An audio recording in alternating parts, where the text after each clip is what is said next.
വാർത്തകൾ സമഗ്രമായി നോക്കാം. ആദ്യം പ്രധാന തലക്കെട്ടുകൾ. വീര്യം കുറഞ്ഞ മദ്യചട്ടത്തിലെ ഭേദഗതി ബക്കാഡി കമ്പനിയുടെ ആവശ്യപ്രകാരമെന്ന രേഖകൾ.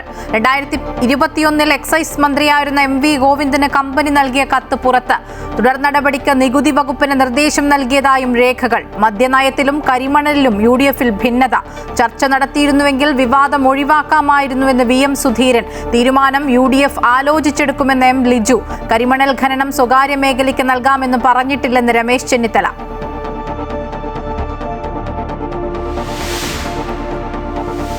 മാസപ്പടി കേസിൽ വീണ വിജയൻ വീണ്ടും ഇഡിക്ക് മുന്നിൽ. ചോദ്യം ചെയ്യൽ തുടരുന്നു. നടപടി SFIO രേഖകൾ ലഭിച്ച സാഹചര്യത്തിൽ. ED ഉദ്യോഗസ്ഥരെ ആക്രമിച്ച കേസിൽ കക്ഷി ചേർന്ന് എൻഫോഴ്സ്മെന്റ് ഡയറക്ടറേറ്റ്.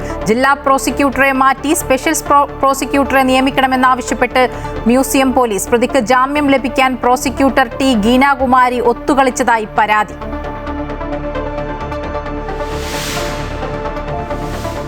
സത്യപ്രതിജ്ഞാ വിവാദത്തിൽ തിരുവനന്തപുരം കോർപ്പറേഷനിൽ പ്രതിഷേധവുമായി പ്രതിപക്ഷം. മേയറെ തടയാൻ ശ്രമിച്ച CPM കൗൺസിലർമാർ. സംഘർഷത്തിൽ CPM BJP കൗൺസിലർമാർക്കും വനിതാ പോലീസിനും പരിക്ക്. CPM-ന്റെ അഴിമതി പുറത്തുവിട്ടതിലുള്ള പ്രതിഷേധ നാടകമെന്ന് BJP.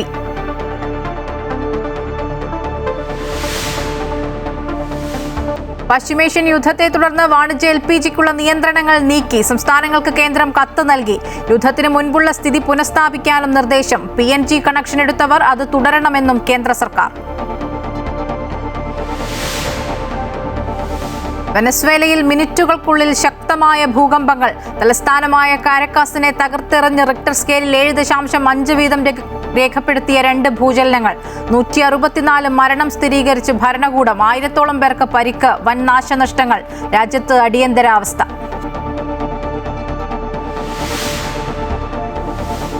രണ്ടാം ജയത്തോടെ ബ്രസീൽ ഗ്രൂപ്പ് ചാമ്പ്യന്മാരായി നോക്കൌട്ടിൽ. സ്കോട്ട്ലാൻഡിനെ എതിരില്ലാത്ത 3 ഗോളിന് തോൽപ്പിച്ചു.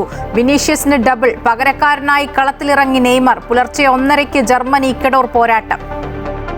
വീര്യം കുറഞ്ഞ മദ്യത്തിന്റെ വിൽപ്പന അനുമതിയുമായി ബന്ധപ്പെട്ട ചട്ടത്തിലെ ഭേദഗതി ബക്കാഡി കമ്പനിയുടെ ആവശ്യപ്രകാരം. 2021 അന്ന് എക്സൈസ് മന്ത്രിയായിരുന്ന MV ഗോവിന്ദന് ബക്കാഡി കമ്പനി നൽകിയ കത്ത് പുറത്തുവന്നു. കേരളത്തിൽ വിൽപ്പന ഇല്ലാത്തതിനാൽ വൻ ഇവന്റുകൾ ഗോവയിലേക്ക് മാറുന്നുവെന്ന് ബക്കാഡി നൽകിയ കത്തിൽ വ്യക്തമാക്കുന്നു. ഇതിന് പിന്നാലെയാണ് വീര്യം കുറഞ്ഞ മദ്യത്തിന് നിർവചനം നൽകാനും അടിയന്തരമായി വിശദമായ റിപ്പോർട്ട് നൽകാനും MV ഗോവിന്ദൻ നികുതി വകുപ്പ് സെക്രട്ടറിക്ക് നിർദ്ദേശം നൽകുകയായിരുന്നു. നിയമസഭയിൽ കഴിഞ്ഞ ദിവസം മുഖ്യമന്ത്രി VD സതീശനും ഈ കത്ത് പരാമർശിച്ചിരുന്നു. വീര്യം കുറഞ്ഞ മദ്യം കേരളത്തിൽ ലഭ്യമാക്കുകയാണെങ്കിൽ വരുമാനം കൂടുകയും സാമ്പത്തിക പ്രതിസന്ധി മാറുമെന്ന വാദവും ബക്കാഡി നൽകിയ കത്തിൽ പറയുന്നു. ഈ കത്തിലാണ് എക്സൈസ് മന്ത്രിയായിരുന്ന MV ഗോവിന്ദൻ അതിവേഗത്തിൽ തുടർ നടപടിക്ക് നികുതി വകുപ്പ് സെക്രട്ടറിക്ക് നിർദ്ദേശം നൽകിയത്. വീര്യം കുറഞ്ഞ മദ്യത്തിന് നിർവചനം നൽകിക്കൊണ്ട് അടിയന്തരമായി റിപ്പോർട്ട് സമർപ്പിക്കണമെന്നാണ് മന്ത്രിയായിരുന്ന MV ഗോവിന്ദൻ അന്ന് ആവശ്യപ്പെട്ടത്.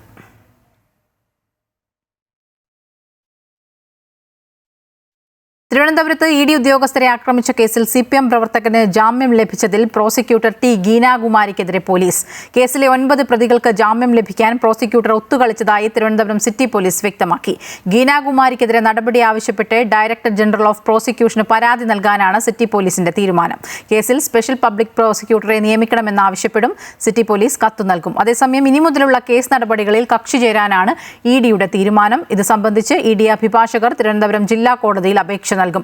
കേസിലെ 9ാം പ്രതി ഹരീഷ് കുമാറിനാണ് ഇന്നലെ കോടതി ജാമ്യം അനുവദിച്ചത്. ജാമ്യത്തെ ശക്തമായി എതിർത്താണ് പോലീസ് കോടതിയിൽ റിപ്പോർട്ട് നൽകിയിരുന്നത്. അക്രമത്തിന് ഉപയോഗിച്ച വടി ഉൾപ്പെടെ ഇനിയും കണ്ടെത്തേണ്ടതുണ്ടെന്നും പോലീസ് കോടതിയെ അറിയിച്ചിരുന്നു. എന്നാൽ ഈ റിപ്പോർട്ട് അവഗണിച്ചാണ് പബ്ലിക് പ്രോസിക്യൂട്ടർ ഗീനാകുമാരി കേസിൽ പ്രതിയുടെ ആവശ്യമില്ലെന്ന നിലപാട് എടുത്തത്. പബ്ലിക് പ്രോസിക്യൂട്ടറുടെ നിലപാടിന്റെ അടിസ്ഥാനത്തിലാണ് കോടതി പ്രതി ഹരീഷ് കുമാറിന് ജാമ്യം നൽകിയത്.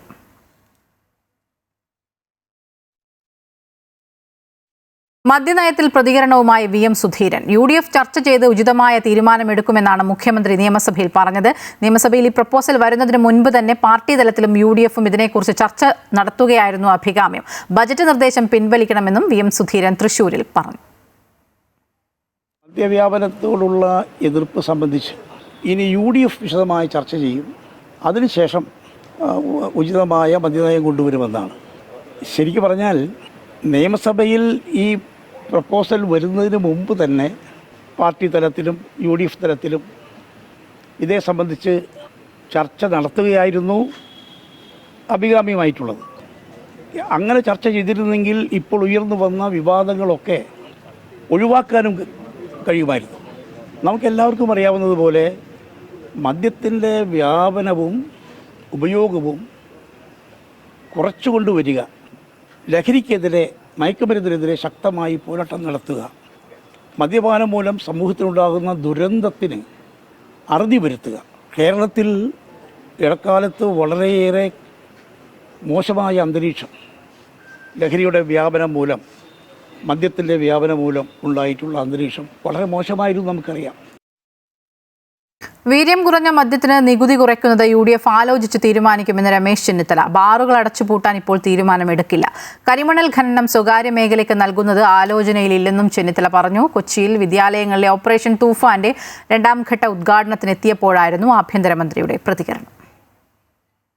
മദ്യനയത്തിൽ UDF യോഗം ചേർന്നാണ് തീരുമാനമെടുക്കുകയെന്ന് വ്യക്തമാക്കിയ രമേശ് ചെന്നിത്തല ബാറുകൾ അടച്ചുപൂട്ടാൻ ഇപ്പോൾ ആലോചനയില്ലെന്നും പറഞ്ഞു. മദ്യനയത്തിൽ UDF യോഗം തീരുമാനിക്കുമെന്ന് മുഖ്യമന്ത്രി തന്നെ വ്യക്തമാക്കിയതാണെന്നും അദ്ദേഹം പ്രതികരിച്ചു. അല്ല, അത്തരം കാര്യങ്ങളൊക്കെ UDF തീരുമാനിക്കും. എന്ത് വേണം ഫർദറായിട്ട് ചെയ്യേണ്ട കാര്യങ്ങളൊക്കെ UDF തീരുമാനിക്കും. ബഡ്ജറ്റിനകത്ത് അത് ഉൾപ്പെടുത്തിയിട്ടേ ഉള്ളൂ. മറ്റു കാര്യങ്ങളൊക്കെ നമ്മൾ UDF കൂടി തീരുമാനിക്കും. മദ്യനയം ഉൾപ്പെടെയുള്ളത് മറുപടി പറഞ്ഞപ്പോൾ മുഖ്യമന്ത്രി തന്നെ അത് വ്യക്തമാക്കിയല്ലോ. UDF യോഗം ചേർന്ന് മദ്യനയം തീരുമാനിക്കുന്നതോടൊപ്പം ഇത് തീരുമാനിക്കും. കരിമണൽ ഖനനം സ്വകാര്യ മേഖലയ്ക്ക് നൽകില്ല. ബീച്ച് സാൻഡ് ഖനനം സ്വകാര്യ മേഖലയ്ക്ക് പാടില്ലെന്ന് കേന്ദ്ര സർക്കാരിന്റെ ഉത്തരവുണ്ട്. കരിമണൽ ഖനനം സ്വകാര്യ മേഖലയ്ക്ക് നൽകുമെന്ന് ബഡ്ജറ്റിൽ പറഞ്ഞിട്ടില്ലെന്നും രമേശ് ചെന്നിത്തല കൂട്ടിച്ചേർത്തു. അങ്ങനെ ഒരു സംഭവമില്ല. തന്നെയുമല്ല, കേന്ദ്ര ഗവൺമെന്റ് 2025 ഉത്തരവുള്ളതാണ്. ബീച്ച് സാൻഡ് ഒരിക്കലും ഖനനം ചെയ്യാൻ, സ്വകാര്യ മേഖലയിൽ ഖനനം ചെയ്യാൻ പാടില്ല എന്നുള്ളത്. അതുകൊണ്ട് അത് അപ്രായോഗികമാണ്, നടക്കാത്ത കാര്യമാണ്. കേന്ദ്ര ഗവൺമെന്റ് 2025 അതിന് നിർദ്ദേശമുള്ളതാണ്. അതുകൊണ്ട് അതില്ല. തന്നെയല്ല, ബഡ്ജറ്റിൽ ഒരിടത്തും കരിമണൽ ഖനനം സ്വകാര്യ മേഖലയ്ക്ക് കൊടുക്കുമെന്ന് പറഞ്ഞിട്ടുമില്ല. ഇത് ആരാ ഇത് പറഞ്ഞുണ്ടാക്കുന്നത് എനിക്കറിയില്ല. കൊച്ചിയിൽ വിദ്യാലയങ്ങളിലെ ഓപ്പറേഷൻ തൂഫാന്റെ 2ാം ഘട്ട ഉദ്ഘാടനത്തിനെത്തിയപ്പോഴായിരുന്നു രമേശ് ചെന്നിത്തലയുടെ പ്രതികരണം. സെന്റ് തെരാസസ് കോളേജിൽ നടന്ന പരിപാടി ആഭ്യന്തരമന്ത്രി ഉദ്ഘാടനം ചെയ്തു. അമൃത ന്യൂസ്, കൊച്ചി. വീര്യം കുറഞ്ഞ മദ്യത്തിനും നികുതി ഈടാക്കണമെന്നതാണ് LDF നിലപാടെന്ന് LDF കൺവീനർ TP രാമകൃഷ്ണൻ. മദ്യമുതലാളിമാർക്ക് ലാഭമുണ്ടാക്കാൻ വേണ്ടിയാണ് വീര്യം കുറഞ്ഞ മദ്യത്തിന്റെ നികുതി കുറച്ചത്. സാമ്പത്തിക താൽപര്യം മുൻനിർത്തി തീരുമാനങ്ങൾ എടുക്കരുത്. മുഖ്യമന്ത്രിയും സർക്കാരും തീരുമാനത്തിൽ നിന്ന് പിന്നോട്ട് പോകണമെന്നും TP രാമകൃഷ്ണൻ പറഞ്ഞു. ഇപ്പോൾ സാധാരണ മദ്യങ്ങൾക്കുള്ള നികുതി ഈ വീര്യം കുറഞ്ഞ മദ്യത്തിനും സ്പിരിറ്റ് ഉപയോഗിച്ചുണ്ടാക്കുന്ന വീര്യം കുറഞ്ഞ മദ്യത്തിന് അതിന് ചുമത്തണം എന്നുള്ള നിലപാടാണ് ഞങ്ങൾ മുമ്പോട്ട് വെച്ചിട്ടുള്ളത്. എല്ലാ വിഭാഗം ആളുകളും മുന്നോട്ട് വെച്ചിട്ടുള്ള ഒരു പ്രശ്നം ഇതാണ്. അതിനനുസൃതമായ നിലപാട് സ്വീകരിക്കുക എന്നുള്ളതാണ്. നികുതി നിലവിലുള്ള 251% എന്നുള്ളത് കുറയ്ക്കുക എന്നുള്ളതാണ്. അത് കുറയ്ക്കുന്നത് മദ്യത്തിൻ്റെ വ്യാപനത്തിന് കാരണമാകും. മാത്രമല്ല, ഇത് മദ്യമുതലാളിമാർക്ക് വലിയ തോതിൽ പണമുണ്ടാക്കുന്നതിന് വേണ്ടി കഴിയും. അങ്ങനെ വന്നു കഴിഞ്ഞാൽ ഇത് സാർവത്രികമായി മദ്യം ഉപയോഗിക്കുന്നിടത്തിലേക്ക് കാര്യങ്ങളെത്തും. അതിന് സഹായകരമായ നിലപാടാണ് ഇപ്പോൾ ഗവൺമെൻറ് സ്വീകരിച്ചിരിക്കുന്നത്. ഗവൺമെൻറ് ആ നിലപാടിൽ മാറ്റണം. ഈ നാടിൻ്റെ ജനങ്ങളുടെ പൊതു താല്പര്യത്തിന് വിരുദ്ധമായിട്ടുള്ള സമീപനം അടിച്ചേൽപ്പിക്കരുത്. വേറെ സാമ്പത്തികമായ താല്പര്യത്തെ മുൻനിർത്തിക്കൊണ്ട് അടിച്ചേൽപ്പിക്കരുത് എന്നുള്ളതാണ് ഈ കാര്യത്തിൽ ഞങ്ങൾക്ക് പൊതുവെ പറയാനുള്ളത്. വീര്യം കുറഞ്ഞ മദ്യവിപണനത്തിൽ UDF തീരുമാനമെടുക്കുമെന്നും വിഷയത്തിൽ തന്റെ വ്യക്തിപരമായ അഭിപ്രായത്തിന് പ്രസക്തിയില്ലെന്നും എക്സൈസ് മന്ത്രി M. ലിജു. UDF എന്ത് തീരുമാനമെടുക്കുന്നുവോ അത് അംഗീകരിക്കും. ഏത് മദ്യവിൽപ്പനയായാലും എക്സൈസ് വിഭാഗം അറിഞ്ഞിരിക്കണം. ബജറ്റിലെ നിർദ്ദേശം എക്സൈസ് മന്ത്രി അറിയണമെന്നില്ല എന്നും അദ്ദേഹം വ്യക്തമാക്കി. മദ്യം കേരളത്തിൽ ലോ ആൽക്കഹോളിക് ബിവറേജസ് വിൽക്കണോ വേണ്ടയോ എന്ന തീരുമാനം ഐക്യജനാധിപത്യ മുന്നണി സർക്കാർ എടുക്കുന്നത് കോൺഗ്രസ് പാർട്ടിയിലും UDFിലും ചർച്ച നടത്തി നയം രൂപീകരിച്ചതിന് ശേഷം മാത്രമേ ഉണ്ടാവൂ എന്നുള്ളതാണ് ഇന്നലെ സംസ്ഥാനത്ത് നിയമസഭയിൽ തന്നെ മുഖ്യമന്ത്രി പ്രഖ്യാപിച്ചിട്ടുള്ളത്. എക്സൈസ് വകുപ്പിന്റെ റോൾ വരുന്നത് പെർമിറ്റുമായി ബന്ധപ്പെട്ടിട്ടാണ്. നയം രൂപീകരിച്ചതിന് ശേഷം മാത്രമേ ആ കാര്യത്തിൽ ചിന്തിക്കേണ്ട കാര്യമുള്ളൂ. സംസ്ഥാന സർക്കാർ സമ്പൂർണ്ണ മദ്യനിരോധനം നടപ്പിലാക്കണമെന്ന് കാന്തപുരം AP അബൂബക്കർ മുസ്ലിയാർ. കോഴിക്കോട് വെച്ച് നടക്കുന്ന സംസ്ഥാന സ്ഥാപക ദിന സമ്മേളനം ഉദ്ഘാടനം ചെയ്ത് സംസാരിക്കുകയായിരുന്നു അദ്ദേഹം. എങ്കിലേ നാട്ടിൽ സമാധാനമുണ്ടാകൂ. വീര്യം കുറഞ്ഞ മദ്യം വിതരണം ചെയ്താൽ കുരങ്ങിനെ ഏണി വെച്ചതുപോലെയാകും. PM ശ്രീയെ ഭരണപക്ഷവും പ്രതിപക്ഷവും ഒരുപോലെ എതിർത്തതാണ്. PM ശ്രീ നടപ്പിലാക്കാതിരിക്കാൻ സർക്കാർ മുൻകൈയെടുക്കണമെന്നും അദ്ദേഹം കൂട്ടിച്ചേർത്തു. ഓപ്പറേഷൻ തൂഫാന് സമസ്തയുടെ പൂർണ്ണ പിന്തുണയുണ്ടാകുമെന്നും അദ്ദേഹം പറഞ്ഞു. പദ്ധതി എന്ന് പറയുന്ന ഒരു പദ്ധതി അത് ഇവിടെ പ്രതിപക്ഷത്തായിരുന്നവർ ഇപ്പോൾ ഭരണപക്ഷത്ത് വന്നിരിക്കുന്നു. ഈ രണ്ട് വിഭാഗവും ഒരുപോലെ എതിർത്ത വിഷയമായതുകൊണ്ട് ആ തീരുമാനത്തിനെതിരെ ഇന്ന് ഗവൺമെൻറ് കൊണ്ടുവരാതിരിക്കണം എന്ന് കൂടി ഞാൻ ഓർമ്മപ്പെടുത്തുകയാണ്. അഹ്ലുൽ സുന്നത്തി വൽ ജമാഅത്ത് മാത്രമാണ് ഹഖായ ദീൻ എന്ന് എല്ലാവർക്കും അറിയാം. അറിയാത്തത് കൊണ്ടല്ല ഇവിടുത്തെ ചെറുപ്പക്കാരായ ചില ആളുകൾ പുതിയ പ്രസ്ഥാനത്തിലേക്ക് പോയിക്കൊണ്ടിരിക്കുന്നത് ഭൗതികമായ നേട്ടത്തിൻ്റെ പേരിലാണ്. അങ്ങനെ ഒരിക്കലും വരാൻ പാടില്ല. മാസപ്പടി കേസിൽ പ്രതിപക്ഷ നേതാവ് പിണറായി വിജയന്റെ മകൾ ടി വീണയെ ഇഡി ചോദ്യം ചെയ്യുന്നു. ഇത് രണ്ടാം തവണയാണ് വീണയെ ഇഡി ചോദ്യം ചെയ്യുന്നത്. എൻഫോഴ്സ്മെന്റ് ഡയറക്ടറേറ്റിന് SFIO കൈമാറിയ രേഖകളുടെ കൂടി അടിസ്ഥാനത്തിലായിരിക്കും ഇന്നത്തെ ചോദ്യം ചെയ്യൽ. മൊഴികൾ തമ്മിലുള്ള പരസ്പര ബന്ധവും ഇഡി പരിശോധിക്കുന്നുണ്ട്. KK പ്രശാന്ത് ഉണ്ട് കൂടുതൽ വിവരങ്ങളുമായി.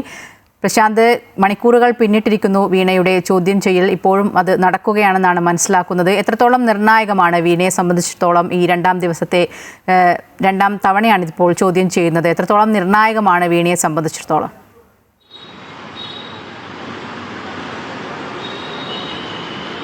തിങ്കളാഴ്ചയാണ് വീണയോട് ED ഉദ്യോഗസ്ഥർ ഹാജരാകാനായി ആദ്യം ആവശ്യപ്പെട്ടിരുന്നത്. അതായത് SFIO രേഖകൾ കൂടി കിട്ടിയ പശ്ചാത്തലത്തിൽ ആണ് അത്തരമൊരു നീക്കം EDയുടെ ഭാഗത്തു നിന്നുണ്ടായത്. പക്ഷേ തിങ്കളാഴ്ച ഹാജരാകാൻ അസൗകര്യം അറിയിച്ചുകൊണ്ടാണ് ഇന്ന് ഹാജരാകാമെന്ന് വീണ അറിയിക്കുകയും ഉദ്യോഗസ്ഥർ അത് സമ്മതിക്കുകയും ചെയ്യുകയായിരുന്നു. ഇതിലേറ്റവും പ്രധാനപ്പെട്ട കാര്യമെന്ന് പറയുന്നത് ഈ SFIO രേഖകളും ഒപ്പം തന്നെ അനുബന്ധ കുറ്റപത്രങ്ങളൊക്കെ ഉണ്ട്. ഈ വിവരങ്ങളുടെ അടിസ്ഥാനത്തിലും അതോടൊപ്പം തന്നെ നേരത്തെ ഈ മറ്റ് കമ്പനികളുമായി ബന്ധപ്പെട്ട് നടത്തുന്ന ഇടപാടുകൾ സംബന്ധിച്ച് അതിൻ്റെ ഡയറക്ടർമാർ ഒപ്പം തന്നെ അതിൻ്റെ മുൻ ഉദ്യോഗസ്ഥരൊക്കെ തന്നെ കൃത്യമായി വിവരങ്ങൾ EDക്ക് കൈമാറിയിട്ടുണ്ട്. ആ വിവരങ്ങളുടെ കൂടി ആ രേഖകളെല്ലാം തന്നെ വെച്ചുകൊണ്ടാണ് ഇപ്പോൾ വീണയെ ചോദ്യം ചെയ്തുകൊണ്ടിരിക്കുന്നത്. ഏതെങ്കിലും തരത്തിലുള്ള പൊരുത്തക്കേട് അതുമായി ബന്ധപ്പെട്ടുണ്ടോ എന്നുള്ളതാണ് പ്രധാനമായും പരിശോധിക്കുന്നത്. നേരത്തെ തന്നെ വീണയുടെ മൊഴികളിൽ ചില അപര്യാപ്തതകളുണ്ട് എന്ന് അന്വേഷണ സംഘം വിലയിരുത്തിയിരുന്നു. അതിൻ്റെ കൂടി അടിസ്ഥാനത്തിലാണ് ഇത്തരമൊരു നീക്കത്തിലേക്ക് ED എത്തിയത്. ഇന്നത്തെ കൊണ്ട് ചോദ്യം ചെയ്യൽ പൂർത്തിയാകില്ല. അതായത് ഇന്ന് ചോദ്യം ചെയ്ത് വിട്ടയച്ചാലും വീണ്ടും വരേണ്ടി വരും എന്ന് തന്നെയാണ് നമുക്ക് ED ഉദ്യോഗസ്ഥർ വ്യക്തമാക്കുന്നത്. കാരണം ഇന്ന് നൽകിയ വിവരങ്ങൾ ക്രോഡീകരിച്ച് അത് നേരത്തെ ലഭിച്ച രേഖകളും ഇതിനു മുൻപ് പറഞ്ഞ മൊഴികളുമായി വിശദമായി പരിശോധിച്ച ശേഷമായിരിക്കും അടുത്ത നടപടിയിലേക്ക് കടക്കുക എന്നുള്ളതാണ് വ്യക്തമാക്കുന്നത്. ഈ ഘട്ടത്തിൽ ഒരു അറസ്റ്റിലേക്ക് പോകുന്ന കാര്യത്തിൽ ഇതുവരെ ഒരു വ്യക്തത വന്നിട്ടില്ല. ഏതായാലും ചോദ്യം ചെയ്യൽ പുരോഗമിച്ചുകൊണ്ടിരിക്കുകയാണ്. രാവിലെ 9:30 കൂടിയാണ് വീണ തൈക്കണ്ടി ED ഓഫീസിലേക്ക് എത്തിയത്. ഈ ചോദ്യം ചെയ്യൽ ഇപ്പോഴും തുടരുന്നു. കഴിഞ്ഞ തവണയും ഇത് തന്നെയായിരുന്നു. രാത്രി 8 മണിയോടുകൂടിയാണ് വീണയുടെ ചോദ്യം ചെയ്യൽ പൂർത്തിയാക്കി മടങ്ങിയത്. മുഹമ്മദ് റിയാസിനൊപ്പമാണ് വീണ ഈ 2 തവണയും ED ഓഫീസിലേക്ക് എത്തിയത്. 2,78,00,000 രൂപ എക്സാലോജിക്ക് CMRL ഇടപാടിൽ അന്യായമായി വീണയുടെ കമ്പനി നേടിയെടുത്തുന്നതാണ്. അതായത് ചെയ്യാത്ത സേവനത്തിന് ഈ തുക വാങ്ങിയിട്ടുണ്ട്. അത് ഏത് തരത്തിലുള്ള സേവനം നൽകി എന്നുള്ളതാണ്. അതായത് ഒരു കരാറുണ്ടാക്കി ആ കരാറിൻ്റെ അടിസ്ഥാനത്തിൽ ഏതൊക്കെ തരത്തിലുള്ള ഇടപാടുകൾ നടന്നു പ്രധാനമായും അത് പരിശോധിക്കുന്നു. മറ്റേതെങ്കിലും തരത്തിൽ ഈ CMRLന്റെ അനുബന്ധ കമ്പനികളുമായി ഈ വീണയുടെ കമ്പനിക്ക് ഇടപാടുകളുണ്ടോ, വീണയുമായി ബന്ധമുള്ളവർക്ക് ഇടപാടുകളുണ്ടോ തുടങ്ങിയ കാര്യങ്ങൾ സംബന്ധിച്ചുള്ള വിശദമായ പരിശോധനയാണ് ED ഈ ഘട്ടത്തിൽ നടത്തിക്കൊണ്ടിരിക്കുന്നത്. ഇപ്പോൾ ലഭിക്കുന്ന വിവരങ്ങളുടെയും ഇപ്പോൾ നൽകുന്ന മൊഴിയുടെ അടിസ്ഥാനത്തിലായിരിക്കും ഈ കേസുമായി ബന്ധപ്പെട്ട നിർണായക ഒരു അന്വേഷണ ഘട്ടത്തിലേക്ക് ED കടക്കുക. ശരി, മാസപ്പടി കേസിൽ ടി വീണയുടെ ചോദ്യം ചെയ്യൽ ഇപ്പോഴും കൊച്ചിയിൽ ED ഓഫീസിൽ പുരോഗമിച്ചുകൊണ്ടിരിക്കുകയാണ്. KK പ്രശാന്താണ് വിവരങ്ങൾ നൽകിയത്. 2 കമ്പനികൾ തമ്മിലുള്ള പ്രശ്നത്തിന്റെ ബാക്കി പത്രമാണ് ഇപ്പോൾ നടക്കുന്നതെന്നും പിണറായി വിജയനെ തകർക്കാനാണ് EDയുടെ ശ്രമമെന്നും LDF convener TP Ramakrishnan. Case അന്വേഷിക്കുന്നതിൽ തെറ്റില്ല, എന്നാൽ പിണറായിയെ കുടുക്കാമെന്ന് കരുതണ്ട. വീണ പ്രതിയാണെങ്കിൽ എന്തിന് പിണറായിയെ തടഞ്ഞു വെക്കണമെന്നും അദ്ദേഹം ചോദിച്ചു. എക്സാലോജിക്കും CMRL പ്രശ്നം രണ്ടും 2 കമ്പനികളാണ്. ആ 2 കമ്പനികൾ തമ്മിലുള്ള പ്രശ്നങ്ങൾ ആ കമ്പനികൾ തമ്മിൽ തീരണം. അതാണ്. അതിൽ ഞങ്ങൾക്കൊരു പ്രശ്നമില്ല. അതിനാരെ ചോദ്യം ചെയ്ത് കഴിഞ്ഞാലും എന്ന് നിലപാട് ED എടുത്ത്. ഞങ്ങളുടെ പ്രശ്നം CPMനെ ഇതിൻ്റെ ഭാഗമായിട്ട് പിടികൂടി തകർക്കുക എന്ന നിലപാടാണ് സ്വീകരിച്ചിട്ടുള്ളത്. അതുകൊണ്ടാണ് പിണറായി വിജയനെതിരായി ഉള്ള വലിയ സംഘടിതമായ നീക്കം EDയുടെ ഭാഗത്തു നിന്നുണ്ടായത്. അപ്പോൾ ഇത് ഈ ED ഇങ്ങനെ ചുറ്റിക്കറങ്ങി CPMന് പ്രധാനമായി നേതൃത്വം കൊടുക്കുന്ന പിണറായി വിജയനെ തകർത്തിക്കഴിഞ്ഞാൽ ഇവിടെ CPMനെ തകർക്കാൻ കഴിയും. അതുവഴി ഇടതുപക്ഷ ജനാധിപത്യ മുന്നണിയെ ദുർബലമാക്കാൻ കഴിയുമെന്നാണ് അവർ കരുതുന്നത്. ഒരു കാരണവശാലും അതിന് വഴങ്ങിക്കൊടുക്കാനുള്ള ഒരു നിലപാട് സ്വീകരിക്കാൻ കഴിയില്ല. ന്യൂനപക്ഷങ്ങളുടെ അവകാശങ്ങൾ ഹനിക്കുന്ന ഭേദഗതിയെന്നും നടപടി പിൻവലിക്കണമെന്നും ആവശ്യപ്പെട്ട് കോൺഗ്രസ് പ്രധാനമന്ത്രി നരേന്ദ്രമോദിക്ക് കത്തയച്ചു. പാർലമെന്റ് സമ്മേളനത്തിൽ വിഷയം പാർലമെന്റിൽ ആയുധമാക്കാൻ ഒരുങ്ങുകയാണ് ഇന്ത്യ സഖ്യം.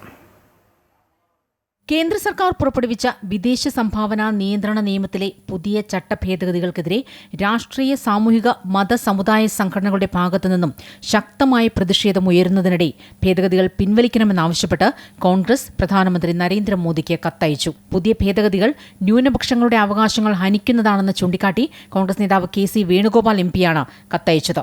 ചെറുകിട NGO-കളെ നിരീക്ഷിക്കാനും സാമ്പത്തികമായി തകർക്കാനുമുള്ള ബോധപൂർവമായ ശ്രമമാണ് നടക്കുന്നതെന്ന് കത്തിൽ ആരോപിക്കുന്നു. റദ്ദാക്കിയതോ കാലഹരണപ്പെട്ടതോ ആയ സംഘടനകളുടെ സ്വത്തുക്കളും ആസ്തികളും പിടിച്ചെടുക്കാൻ സർക്കാരിന് അധികാരം നൽകുന്ന വ്യവസ്ഥകളെക്കുറിച്ചുള്ള ആശങ്കയും KC പങ്കുവയ്ക്കുന്നുണ്ട്. വരുന്ന പാർലമെന്റ് സമ്മേളനത്തിൽ വിഷയം ശക്തമായി ഉന്നയിക്കാനാണ് ഇന്ത്യ സഖ്യത്തിന്റെ നീക്കം. എന്നാൽ ഭേദഗതികൾ ആരെയും ലക്ഷ്യം വെച്ചുള്ളതല്ലെന്നും സന്നദ്ധ സംഘടനകളുടെ സുതാര്യത ഉറപ്പാക്കാൻ വേണ്ടിയുള്ളതാണെന്നുമുള്ള നിലപാടിൽ കേന്ദ്ര സർക്കാർ ഉറച്ചു നിൽക്കുകയാണ്. പുതിയ ഭേദഗതികൾ സന്നദ്ധ സംഘടനകളുടെ സ്വതന്ത്രമായ പ്രവർത്തനങ്ങളെ പൂർണ്ണമായി സ്തംഭിപ്പിക്കുന്നതെന്നും ചട്ടഭേദഗതികൾ പിൻവലിക്കണമെന്നും ആവശ്യപ്പെട്ട് ജൂൺ 28 ഞായറാഴ്ച കത്തോലിക്ക സഭ രാജ്യവ്യാപകമായി പ്രാർത്ഥനായജ്ഞം സംഘടിപ്പിക്കുമെന്ന് ഭാരവാഹികൾ വ്യക്തമാക്കി. News desk Amrita TV. Thiruvananthapuram കോർപ്പറേഷനിൽ നടന്ന CPM-BJP സംഘർഷത്തിൽ മേയറും ഡെപ്യൂട്ടി മേയറും ഉൾപ്പെടെ 9 BJP കൗൺസിലർമാർക്കും 6 LDF കൗൺസിലർമാർക്കും പരിക്കേറ്റു. ഇവരെ മെഡിക്കൽ കോളേജ് ആശുപത്രിയിൽ പ്രവേശിപ്പിച്ചു. കോർപ്പറേഷൻ ഓഫീസിൽ കയറി നാടകം കളിക്കാൻ CPM-നെ അനുവദിക്കില്ലെന്ന് BJP സംസ്ഥാന അധ്യക്ഷൻ രാജീവ് ചന്ദ്രശേഖർ പറഞ്ഞു.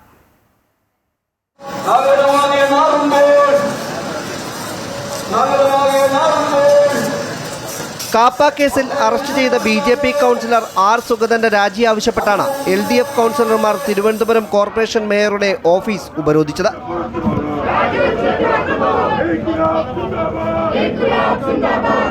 ഓഫീസിലേക്കെത്തിയ മേയർ VV രാജേഷിനെ CPM കൗൺസിലർമാർ തടഞ്ഞെങ്കിലും മേയർ ഓഫീസിലേക്ക് കയറി. ഇതോടെ CPM-BJP കൗൺസിലർമാർ തമ്മിൽ ഏറ്റുമുട്ടുകയായിരുന്നു. സംഘർഷത്തിൽ mayor VV Rajesh, deputy mayor Ashanath ഉൾപ്പെടെ 9 BJP കൗൺസിലർമാർക്കും 6 LDF കൗൺസിലർമാർക്കും ഒരു വനിതാ പോലീസ് ഉദ്യോഗസ്ഥയ്ക്കും പരിക്കേറ്റു.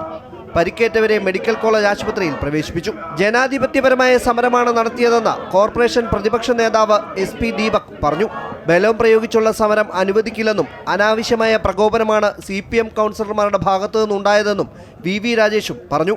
കാലിന് പരിക്കേറ്റ് മെഡിക്കൽ കോളേജിൽ പ്രവേശിപ്പിച്ച മേയർ VV രാജേഷ് ഉൾപ്പെടെയുള്ള BJP നേതാക്കളെ പാർട്ടി സംസ്ഥാന അധ്യക്ഷൻ രാജീവ് ചന്ദ്രശേഖർ, K. സുരേന്ദ്രൻ തുടങ്ങിയവർ സന്ദർശിച്ചു. കോർപ്പറേഷൻ ഓഫീസിൽ കയറി നാടകം കളിക്കാൻ CPM-നെ അനുവദിക്കില്ലെന്നും കോർപ്പറേഷനിൽ CPM നടത്തിയ അഴിമതി മേയർ പുറത്തു കൊണ്ടുവന്നതോടെ CPM-ന്റെ നാടകം പ്രതീക്ഷിച്ചതാണെന്നും BJP സംസ്ഥാന അധ്യക്ഷൻ രാജീവ് ചന്ദ്രശേഖർ പറഞ്ഞു. ഇതിൽ എനിക്ക് ഒന്നോ രണ്ടോ കാര്യം CPM-ന്റെ ലീഡർഷിപ്പിനോട് പറയാനുണ്ട്. ഒന്നാമത്, CPM-ന് കോൺഗ്രസ് സ്പീക്കറിൻ്റെ ഓഫീസിൽ പോയി കലാപവും നാടകവും ചെയ്യാൻ സാധിക്കും. പക്ഷേ BJP മേയറിൻ്റെ ഓഫീസിൽ കയറാൻ ഞങ്ങൾ സമ്മതിക്കില്ല. അവിടെ കലാപവും നാടകവും ചെയ്യാൻ ഞങ്ങൾ സമ്മതിക്കില്ല എന്ന് ഞാൻ ഇന്ന് ഉറപ്പായിട്ട്, അത് സഖാവ് പിണറായി വിജയനാണോ ഏത് സഖാവാണെങ്കിൽ ഞാൻ ഇന്ന് കൃത്യമായി പറയാൻ ആഗ്രഹിക്കുന്നു. പരിക്കേറ്റ് ആശുപത്രിയിൽ കഴിയുന്ന CPM കൗൺസിലർമാരെ CPM നേതാക്കളും സന്ദർശിച്ചു. അമൃത ന്യൂസ്, തിരുവനന്തപുരം. പശ്ചിമേഷ്യൻ യുദ്ധ സാഹചര്യം മാറിയതോടെ രാജ്യത്ത് വാണിജ്യ LPG-ക്കുള്ള നിയന്ത്രണങ്ങൾ കേന്ദ്ര സർക്കാർ നീക്കി. സംഘർഷ സാഹചര്യത്തിന് മുൻപുള്ള സാഹചര്യങ്ങൾ പുനഃസ്ഥാപിക്കാൻ സംസ്ഥാനങ്ങൾക്ക് നിർദ്ദേശം നൽകി. എന്തായാലും LPG പ്രതിസന്ധി ഒഴിഞ്ഞതോടെ ഹോട്ടൽ ഭക്ഷണത്തിന് വില കുറയുമോ എന്നാണ് ജനങ്ങൾ ഉറ്റുനോക്കുന്നത്. പൈപ്പ് ലൈൻ ഗ്യാസ് കണക്ഷൻ എടുത്തവർ അത് തുടരണമെന്നും കേന്ദ്രം നിർദ്ദേശം നൽകി. നിയന്ത്രണങ്ങൾ നീക്കിയെന്നറിയിച്ച് കേന്ദ്ര പെട്രോളിയം മന്ത്രാലയം സെക്രട്ടറി നീരജ് മിത്തൽ സംസ്ഥാന ചീഫ് സെക്രട്ടറിമാർക്ക് ഔദ്യോഗികമായി കത്തയച്ചു. വാണിജ്യ LPG വിതരണം പ്രതിസന്ധിക്ക് മുൻപുള്ള നിലയിലേക്ക് സ്ഥാപിക്കാൻ കേന്ദ്ര പെട്രോളിയം മന്ത്രാലയം തീരുമാനിച്ചതോടെ ഹോട്ടൽ, റെസ്റ്റോറന്റ് മേഖല ഉൾപ്പെടെയുള്ള വാണിജ്യ സ്ഥാപനങ്ങൾക്ക് വലിയ ആശ്വാസമാകും. പ്രതിസന്ധിക്ക് മുൻപുള്ള ഉപഭോഗത്തിന്റെ 50% വരെ വിതരണം പുനഃസ്ഥാപിച്ചേക്കുമെന്നാണ് ലഭിക്കുന്ന സൂചന. ഹോർമൂസ് കടലിടുക്ക് വഴിയുള്ള ചരക്ക് നീക്കങ്ങൾ പുനഃസ്ഥാപിക്കാൻ സാധിച്ചതോടെയാണ് രാജ്യത്തെ LPG പ്രതിസന്ധി നീങ്ങിയത്. വാണിജ്യ സിലിണ്ടറുകളുടെ വിതരണ നിയന്ത്രണവും വിലവർധനവും കാരണം ഹോട്ടൽ ഭക്ഷണത്തിനടക്കം വലിയ തോതിൽ ചിലവേറിയിരുന്നു. മാത്രവുമല്ല, പ്രതിസന്ധി ഘട്ടത്തിൽ ഗാർഹിക ഉപഭോക്താക്കൾക്കായി പാചകവാതക ലഭ്യത തടസ്സമില്ലാതെ ഉറപ്പാക്കുന്നതിനാണ് വാണിജ്യ LPG വിതരണത്തിന് താൽക്കാലിക നിയന്ത്രണം ഏർപ്പെടുത്തിയിരുന്നത്. അതേസമയം വാണിജ്യ ആവശ്യങ്ങൾക്കായി ദീർഘകാല പരിഹാരമെന്ന നിലയിൽ PNG അഥവാ പൈപ്ഡ് നാച്ചുറൽ ഗ്യാസ് കണക്ഷനിലേക്ക് മാറണമെന്ന നിർദ്ദേശം കേന്ദ്രം ആവർത്തിച്ചിട്ടുണ്ട്. PNG കണക്ഷൻ നിലവിലെടുത്തവർ അത് തുടരണമെന്നും കേന്ദ്രം അറിയിച്ചു. എന്നാൽ കേന്ദ്ര സർക്കാരിന്റെ മുൻനിര പദ്ധതിയായ പ്രധാനമന്ത്രി ഉജ്ജ്വല യോജന വഴി ഗുണഭോക്താക്കൾക്ക് ലഭിക്കുന്ന സബ്സിഡി പാചകവാതക സിലിണ്ടറുകളുടെ എണ്ണത്തിൽ കഴിഞ്ഞ മാസം 9-ന് കേന്ദ്ര സർക്കാർ വൻ വെട്ടിക്കുറവ് വരുത്തിയിരുന്നു. ഒരു വർഷം ലഭിച്ചിരുന്ന സബ്സിഡി സിലിണ്ടറുകളുടെ എണ്ണം 4 പരിമിതപ്പെടുത്തിയത് അങ്ങനെ തന്നെ തുടരും. പാവപ്പെട്ട കുടുംബങ്ങളിലെ സാധാരണക്കാരുടെ ശരാശരി വാർഷികോപയോഗം കണക്കിലെടുത്താണ് ഈ പുതിയ പരിഷ്കരണമെന്നാണ് സർക്കാരിന്റെ വിശദീകരണം. News desk Amrita TV. വെനസ്വേലയിൽ മിനിറ്റുകൾക്കുള്ളിൽ ശക്തമായ ഭൂകമ്പങ്ങൾ. തലസ്ഥാനമായ കാരക്കസിനെ തകർത്തെറിഞ്ഞ് റിക്ടർ സ്കെയിലിൽ 7.5 വീതം രേഖപ്പെടുത്തിയ 2 ഭൂചലനങ്ങളാണ് ഉണ്ടായത്. 164 പേർ മരിച്ചു. 1000-ഓളം പേർക്ക് പരിക്കേറ്റു. രാജ്യത്ത് അടിയന്തരാവസ്ഥ പ്രഖ്യാപിച്ചിരിക്കുകയാണ്. അമേരിക്ക ഉൾപ്പെടെയുള്ള ലോകരാഷ്ട്രങ്ങൾ എല്ലാ സഹായങ്ങളും വാഗ്ദാനം ചെയ്തു. പ്രധാനമന്ത്രി നരേന്ദ്രമോദി അനുശോചിച്ചു. 125 വർഷത്തിനിടെ രാജ്യത്തുണ്ടാകുന്ന ഏറ്റവും വലിയ ഭൂചലനത്തിനാണ് വെനസ്വേല ഇന്ന് സാക്ഷിയായത്. വെറും 40 സെക്കൻഡുകളുടെ വ്യത്യാസത്തിൽ 2 ഭൂചലനങ്ങൾ ഉണ്ടായപ്പോൾ വെനസ്വേലയുടെ തലസ്ഥാനമായ കാരക്കാസ് തകർന്നടിഞ്ഞു.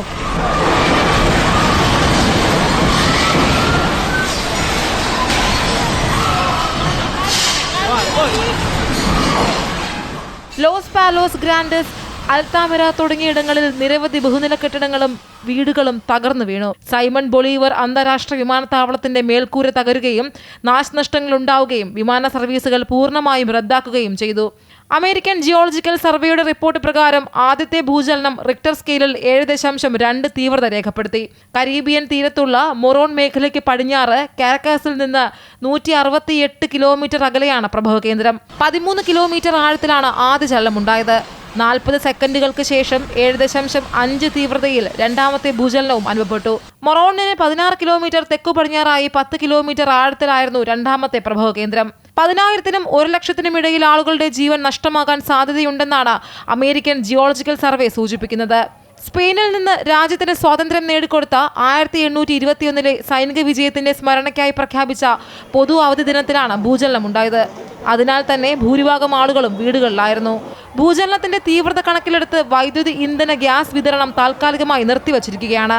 ഭൂചലനത്തിന്റെ പ്രകമ്പനം അയൽ രാജ്യമായ കൊളംബോയുടെ തലസ്ഥാനമായ ബൊഗോട്ട വരെ അനുഭവപ്പെട്ടു. ഭൂചലനത്തെ തുടർന്ന് വെനസ്വേലയ്ക്ക് എല്ലാവിധ പിന്തുണയുമായി അമേരിക്ക അടക്കമുള്ള ലോകരാജ്യങ്ങൾ രംഗത്തെത്തി.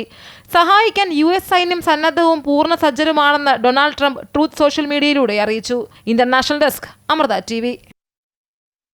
മലപ്പുറം വെട്ടിച്ചിറ ടോൾ പ്ലാസയിൽ സംഘർഷം. ടോൾ പ്ലാസ ജീവനക്കാരും യാത്രക്കാരും തമ്മിലാണ് ഏറ്റുമുട്ടിയത്. ഫാസ്ടാഗുമായി ബന്ധപ്പെട്ടായിരുന്നു തർക്കം. കയ്യാങ്കളിയുടെ ദൃശ്യങ്ങൾ പുറത്തുവന്നു.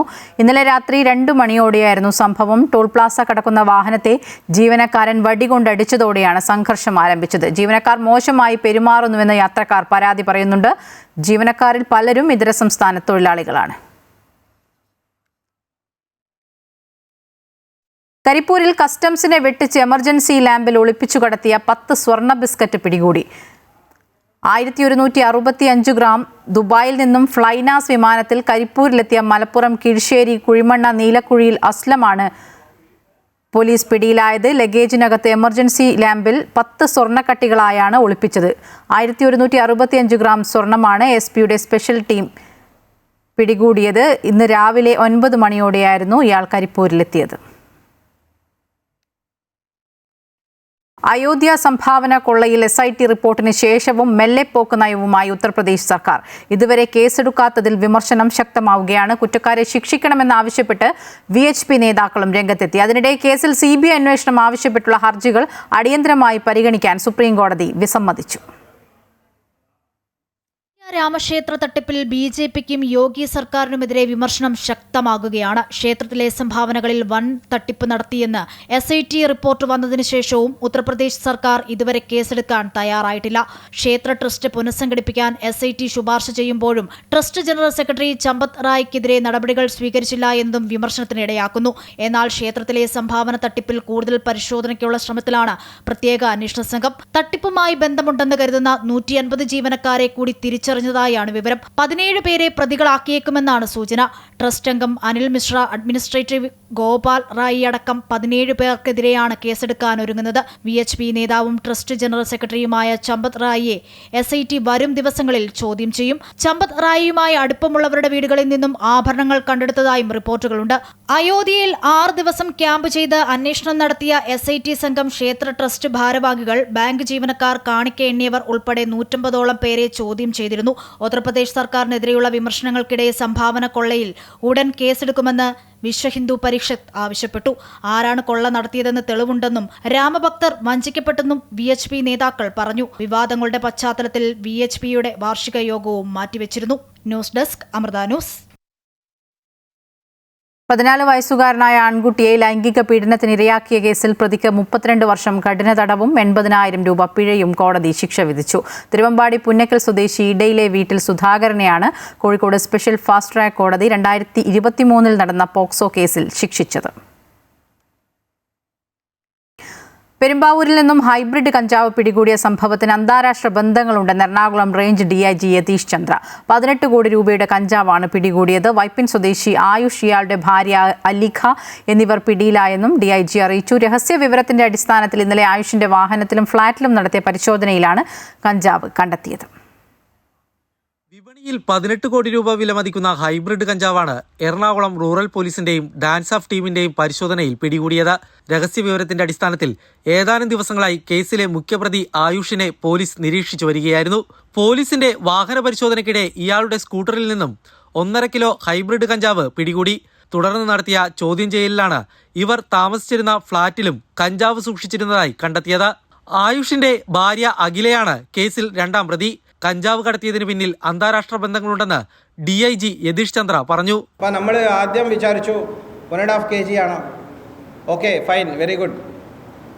പിന്നീട് ഇതിൻ്റെ പുറകിൽ ഞങ്ങൾ പോകുമ്പോൾ ഇതിൻ്റെ സോഴ്സ്, സ്റ്റോറേജ്, ഇങ്ങനെ കാര്യങ്ങൾ നോക്കുമ്പോൾ ഞങ്ങൾ ഇനി 16.5 kgയുടെ ഈ ഒരു ഹൈബ്രിഡ് ഗാഞ്ച കിട്ടിയതാണ്. സോ ടോട്ടൽ 18 കിലോ ഞങ്ങൾ ഇങ്ങനത്തെ ഒരു ഹൈബ്രിഡ് ഹൈഡ്രോ ഗാഞ്ച ഞങ്ങൾ പിടിച്ചിട്ടുണ്ട്. ഈ 18 കോടി രൂപ കേരള നാടിൻ്റെ പുറത്ത് പോകേണ്ട ഒരു പൈസ ആയിരുന്നു. ഈ 18 രൂപ പല വീടുകൾ, പല സ്റ്റുഡൻറ്റുകളെ ജീവിതം തകർക്കാൻ വേണ്ടിയുള്ള പണമായിരുന്നു. ശരിക്കും ഔട്ട് ഓഫ് കൺട്രി തന്നെയാണ് ഒറിജിൻ. ആൻഡ് എങ്ങനെ വന്നു, എവിടെന്താ വന്നു, ഇതിന് പിന്നിൽ ആരാറുണ്ട്, നമ്മൾക്ക് ഏകദേശം ഇതിനൊരു ഐഡിയ ലഭിച്ചിട്ടുണ്ട്. അതിന് വേണ്ടിയുള്ള വർക്ക് പോലീസ് ചെയ്യുന്നുമുണ്ട്. പ്രതികളെ കൂടുതൽ ചോദ്യം ചെയ്തു വരികയാണ്. ഓപ്പറേഷൻ തൂഫാന്റെ ഭാഗമായി മയക്കുമരുന്ന് കച്ചവടക്കാരുടെ പട്ടിക തയ്യാറാക്കി അന്വേഷണം നടത്തുകയാണെന്നും DIG അറിയിച്ചു. പിന്നെ ഞങ്ങളുടെ റേഞ്ചിൽ ഈ ഓപ്പറേഷൻ തൂഫാനിൻ്റെ ഭാഗമായിട്ട് ഒരു പിരമിഡിക്കൽ സ്ട്രക്ചർ ഉണ്ടാക്കുന്നുണ്ട്. എന്താണ് ഈ പിരമിഡിക്കൽ സ്ട്രക്ചർ എന്ന് പറഞ്ഞാൽ, ഏറ്റവും താഴെ യൂസർ ബേസ് ആയിരിക്കും. ഞങ്ങൾ യൂസേഴ്സൊന്നും ഉപദ്രവിക്കാൻ പോകുന്നില്ല. But police will collect the name of the users. Addict ആയിട്ടുള്ള ഡ്രഗ് അബ്യൂസേഴ്സ് എന്ന് വേണമെങ്കിൽ പറയാം. അവരെ എല്ലാ നെയിംസ് ഞങ്ങൾ കളക്ട് ചെയ്യുന്നു. അവരെ പിരമിഡിക്കൽ സ്ട്രക്ചർ ഞങ്ങൾ ഉണ്ടാക്കിക്കൊണ്ടുവരുന്നു. അതേപോലെ ഇവിടുത്തെ ഏറ്റവും താഴെയുള്ള റീറ്റെയിൽ വ്യാപാരികൾ ഒരു ഡേറ്റാബേസ് ഞങ്ങൾ തയ്യാറാക്കിക്കൊണ്ടിരിക്കുന്നു. ഈ റീറ്റെയിൽ ആളുകളെ മുകളിലുള്ള ആളുകളാണ് ഹോൾസെയിൽ ഡീലേഴ്സ്. ആ ഹോൾസെയിൽ ഡീലേഴ്സിൻ്റെ വിഷയങ്ങൾ ഞങ്ങൾ ആ ഒരു പിരമിഡിക്കൽ സ്ട്രക്ചറിൽ കൊണ്ടുവരുന്നുണ്ട്. കേരളത്തിലെ ഏറ്റവും വലിയ ഹൈബ്രിഡ് കഞ്ചാവ് കടത്തലാണ് പിടികൂടിയിരിക്കുന്നത്. അന്താരാഷ്ട്ര ബന്ധങ്ങൾക്ക് പുറമെ സംഭവത്തിൽ കൂടുതൽ മലയാളികളും ഉൾപ്പെട്ടിട്ടുണ്ടോ എന്നും പോലീസ് പരിശോധിക്കുന്നുണ്ട്. അമൃത ന്യൂസ്, കൊച്ചി. കോഴിക്കോട് പന്തീരാങ്കാവ് സ്റ്റേഷൻ പരിധിയിൽ നിന്നും 1 കിലോ MDMA പിടികൂടിയ കേസിലെ പ്രധാന പ്രതി പിടിയിലായി. MDMA മൊത്ത വിതരണക്കാരനായ മലപ്പുറം പുളിക്കൽ സ്വദേശി ഷഫീഖാണ് പിടിയിലായത്. നേരത്തെ പിടികൂടിയ 3 പ്രതികളിൽ നിന്നാണ് ഇയാളെക്കുറിച്ചുള്ള വിവരങ്ങൾ അന്വേഷണ സംഘത്തിന് ലഭിച്ചത്. കഴിഞ്ഞ മാസം മെയ് 9-നാണ് 1 കിലോ MDMAയുമായി മലപ്പുറം പള്ളിക്കൽ ബസാർ സ്വദേശി മുഹമ്മദ് ഹർഷലാൽ, ചേലേമ്പ്ര സ്വദേശി ആദിൽ ഷാ, ഐക്കരപ്പടി സ്വദേശി മുഹമ്മദ് ഇർഫാൻ എന്നിവർ പന്തീരങ്കാവ് പോലീസിന്റെ പിടിയിലാകുന്നത്. ജില്ലയിൽ സമീപകാലത്ത് പിടിച്ചെടുത്തവയിൽ ഏറ്റവും അളവ് കൂടിയ MDMA എന്നതിനാൽ തന്നെ പോലീസ് ഉറവിടം തേടിയുള്ള അന്വേഷണം ശക്തമാക്കിയിരുന്നു. ഈ 3 പ്രതികളെ ചോദ്യം ചെയ്തതിൽ നിന്നാണ് ഇവർക്ക് വിൽപ്പനയ്ക്കായി MDMA വിതരണം ചെയ്തിരുന്ന പ്രധാന വിതരണക്കാരനായ മലപ്പുറം പുളിക്കൽ ഒലവട്ടൂർ ഷെഫീഖ് എന്ന ആളിലേക്ക് അന്വേഷണം എത്തിയത്. തുടർന്ന് നടത്തിയ നിരീക്ഷണത്തിന് ഒടുവിലാണ് ഇയാളെ രാമനാട്ടുകരയിൽ നിന്നും ഇന്ന് കസ്റ്റഡിയിലെടുത്തത്.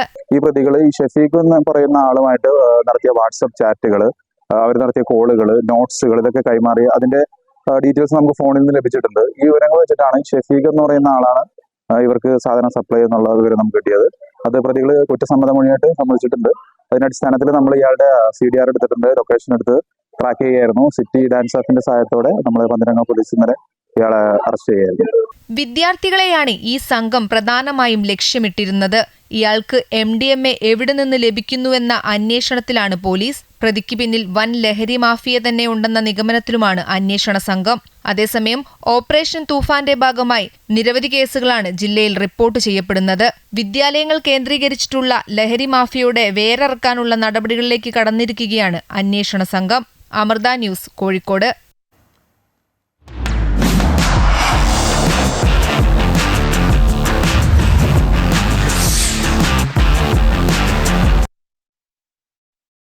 ലോകകപ്പിൽ തുടർച്ചയായ 2ാം മത്സരത്തിലും 3 ഗോൾ ജയത്തോടെ നോക്കൌട്ട് പ്രവേശനം അനായാസം കടന്ന ബ്രസീൽ. സ്കോട്ട്ലൻഡിന് എതിരില്ലാത്ത 3 ഗോളിനാണ് ബ്രസീൽ തകർത്തത്.